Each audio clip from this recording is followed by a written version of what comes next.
ராதே கிருஷ்ணா ஜோதிஷ்குடியுடைய குளம் இது. அத்தியாச்சரியமான குளம். இந்த ஊர் ஜனங்கள் யாரும் இந்த குளத்தில் இறங்கிறது கூட கிடையாது. பரம பவித்திரமான ஜலம். இதுதான் வேதநாராயண பெருமாளுடைய கோவில். உள்ள அவ்வளவு அழகாக மூர்த்தி இருக்கார். பக்கத்துலேயே அழகாக ரங்கநாதருடைய பாதம் மாதிரி அந்த மூர்த்தி பீடம் வச்சிருக்கா. அத்தியாச்சரியமாக இதுதான் பிள்ளை லோகாச்சாரியாருடைய திருவரசு. இதுதான் ஆனைமலை. இந்த இடத்துல அந்த பாறை தெரிகிறது. இந்த பாறைக்கு பின்னாடி ஒரு குகைக்குள்ளே தான் நம்பெருமாளை பிள்ளை லோகாச்சாரியார் ஏழை பண்ணி வச்சுருந்த இடம்.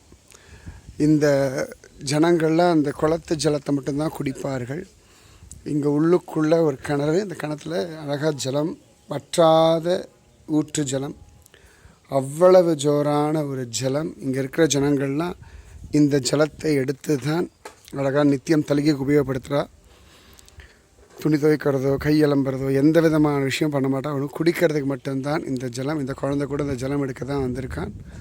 வற்றாத ஜலம் அவ்வளவு ஜோராக இருக்குது.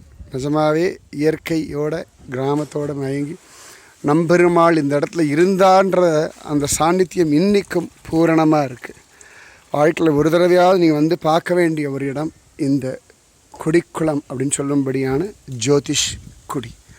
ராதே கிருஷ்ணா.